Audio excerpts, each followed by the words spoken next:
जय माता दी दोस्तों, आप सभी पर माँ महागौरी का आशीर्वाद सदैव बना रहे और आप सभी को माँ अष्टमी की बहुत बहुत शुभकामनाएं। प्रिय श्रोताओं, नवरात्रि में अष्टमी तिथि की अधिष्ठात्री देवी है माँ महागौरी, जो कि माँ भगवती का अष्टम स्वरूप है। माँ महागौरी ने अपनी कठिन तपस्या से गौरव वर्ण प्राप्त किया था, इसीलिए इन्हें गौरी के नाम से पूजा जाता है। उत्पत्ति के समय माँ महागौरी 8 वर्ष की थी, इसीलिए इसी अवस्था में माँ महागौरी की पूजा करने से भक्तों की सभी मुरादें पूर्ण होती है। आइए जानते हैं महागौरी की संपूर्ण पूजा विधि और शुभ मुहूर्त के बारे में। हिंदी पंचांग के अनुसार इस बार अष्टमी तिथि 29 सितंबर दिन सोमवार को शाम 4:32 से शुरू हो रही है और अष्टमी तिथि का समापन 30 सितंबर मंगलवार को शाम 6:06 पर होगा। क्योंकि 30 सितंबर मंगलवार को सूर्योदय व्यापिनी अष्टमी तिथि है, इसीलिए इसी दिन माँ महागौरी की पूजा करना उत्तम है और इस दिन कन्या पूजन भी किया जाएगा। 30 सितंबर मंगलवार को ब्रह्म मुहूर्त का समय रहेगा सुबह 4:46 से 5:34 तक और सूर्योदय होगा सुबह 6:22 पर और सूर्यास्त का समय शाम 6:11 पर। राहु काल दोपहर 3 बजे से लेकर 4:30 तक रहेगा। इस दिन शोभन योग बन रहा है, जो कि पूरा दिन रहने के बाद देर रात 1:03 पर समाप्त होगा।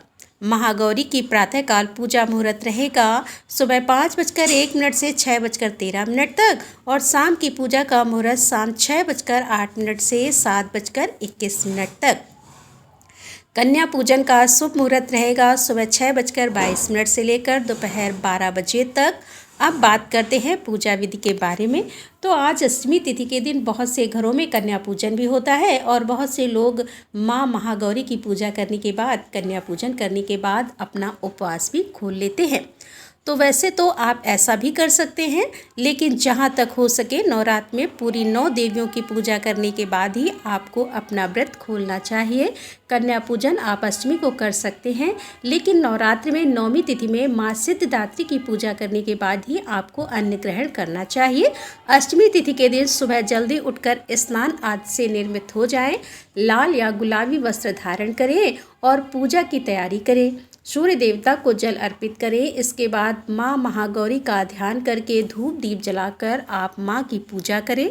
माँ को श्रृंगार की सामग्री अर्पित करें और क्योंकि अगर आपके घर पर अष्टमी के दिन कन्या पूजन होता है तो कन्याओं के लिए जो भोग है वह भी स्नान करके पहले ही तैयार करके रख लें, क्योंकि जब आप अग्यारी करेंगे तो वही भोग पहले अग्नि देवता को अर्पित किया जाएगा, माता रानी को अर्पित किया जाएगा। इसके बाद कन्याओं को आप उसे प्रसाद के रूप में देंगे। माँ महागौरी की पूजा करते समय सभी 9 दुर्गाओं का ध्यान करें, अपने इष्ट देवी देवताओं का ध्यान करें। कलश का अखंड ज्योत यदि आपने जलाई है, कलश की स्थापना यदि की है, तो कलश में वास करने वाली सभी शुभ शक्तियों का आवाहन करें। माँ महागौरी से प्रार्थना करें कि वे आपके द्वारा की गई पूजा को स्वीकार करें। और आज आप श्रद्धा से अष्टमी के दिन कन्या पूजन कर रहे हैं, तो इसके लिए भी आप पहले ही प्रार्थना कर लें कि कन्या पूजन में अगर कोई गलती हो जाए तो उसके लिए माँ आपको क्षमा कर सके। अब धूप दीप जलाकर आप माँ के मंत्रों का जाप करें। माँ का महागौरी मंत्र है ओम देवी महागौरे नमः। स्तुति मंत्र है या देवी सर्वभूतेषु माँ महागौरी रूपेण संस्थिता नमस्तस्यै नमस्तस्यै नमस्तस्यै नमो नमः। मंत्र जाप के अलावा माँ की कथा का पाठ या श्रवण करें। यदि श्री दुर्गा सप्तशती का कोई भी अध्याय रह गया हो तो आज आप पूर्ण कर लें। पूरा आहुति हवन करें। सबसे अंत में कपूर जलाकर आरती उतारें और फिर माँ को भोग लगाएं।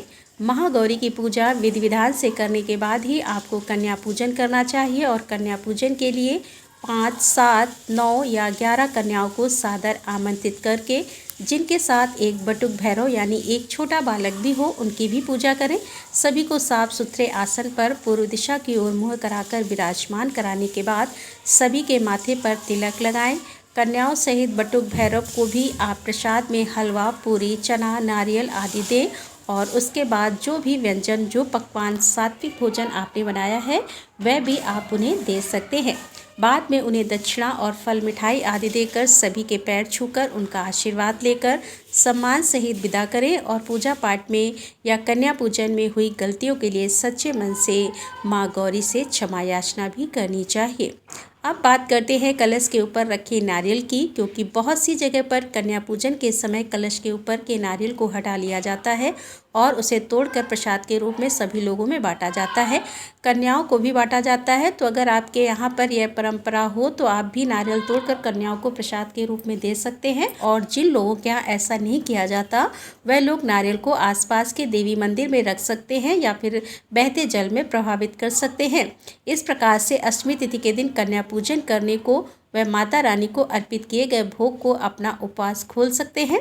ध्यान रखें, अष्टमी तिथि के दिन आप एक समय ही भोजन कर सकते हैं। सात्विक भोजन जिसमें लहसुन प्याज का प्रयोग ना हो वह आप करें, और नौमी तिथि के दिन भी आपको फिर सात्विक भोजन ही करना है, लहसुन प्याज का प्रयोग नहीं करना है। और अगर अष्टमी के दिन भी आपने कन्या पूजन कर लिया हो तो आपको अगले दिन माँ सिद्धिदात्री की भी पूजा करनी चाहिए, और हो सके तो कम से कम किसी एक कन्या का पूजन करके या कन्या को फल मिठाई दक्षिणा आदि इस दिन भी आपको भेंट स्वरूप देनी चाहिए, उनका आशीर्वाद लेना चाहिए। बहुत सी जगह पर अष्टमी के दिन पूजन करने के बाद विसर्जन कर दिया जाता है, तो जो लोग ऐसा करना चाहते हैं उन्हें अष्टमी तिथि को शाम को सूर्यास्त से पहले विसर्जन कर लेना चाहिए। विसर्जन कब और कैसे करें इसकी अलग से जानकारी आपको हमारे चैनल पर मिल जाएगी, आप उस वीडियो को देख सकते हैं। और माँ महागौरी को आप पूजा करने के बाद श्रृंगार की सामग्री अर्पित करें, जिसका दान आप किसी निर्धन सुहागिन महिला को भी कर सकते हैं।